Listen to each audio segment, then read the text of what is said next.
इधर इराक के इरबिल में ईरान ने बड़ा हमला किया क्योंकि दरअसल इरबिल में अमेरिकी ठिकाने वहां पर मौजूद हैं और आईआरजीसी ने यहां पर बॉम्ब गिराए हैं।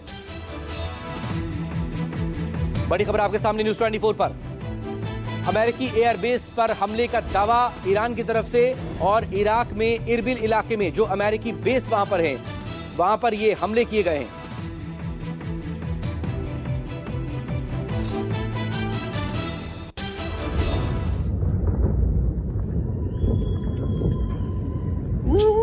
और ईरान पर हमले को लेकर अमेरिकी राष्ट्रपति डोनाल्ड ट्रंप का एक बार फिर से बड़ा बयान सामने आया है और ट्रंप की तरफ से दावा किया गया, हमने ईरान में सैकड़ों ठिकानों पर हमले किए हैं।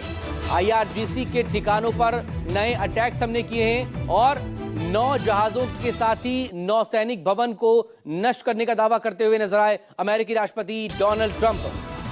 9 छोटे और बड़े जहाजों को नुकसान यहां पर पहुंचाया है, यह अमेरिकी राष्ट्रपति डोनाल्ड ट्रंप की तरफ से कहा गया है। बीती रात ही उनका यह बयान सामने आया था और ईरान पर ये हमले इसी तरह से जारी रहेंगे।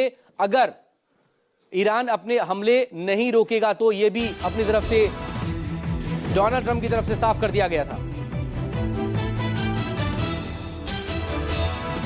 तो ईरान पर अमेरिका इजराइल के हमले से मध्य पूर्व के कई हिस्सों में तनाव बढ़ चुका है। ईरानी मिसाइल्स में तेल अवीव के पास बेत शेमिस में एक पूरे इलाके को तबाह कर दिया।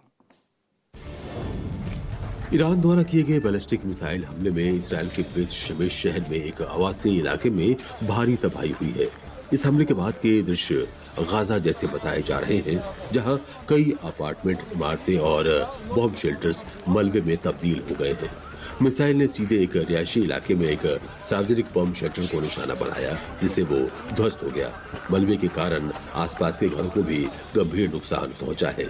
इस हमले में कम से कम 9 लोगों की मौत की खबर सामने आ रही है और 20 से अधिक लोग घायल बताए जा रहे हैं। ये हमला तब हुआ जब ईरान ने अपने सर्वोच्च नेता की हत्या के बाद जवाबी कार्रवाई के तहत इसराइल पर मिसाइलें दागी। इधर इजरायली रक्षा बल यानी कि आईडीएफ ने ईरान के तबरीज अंतर्राष्ट्रीय हवाई अड्डे पर हमला किया है।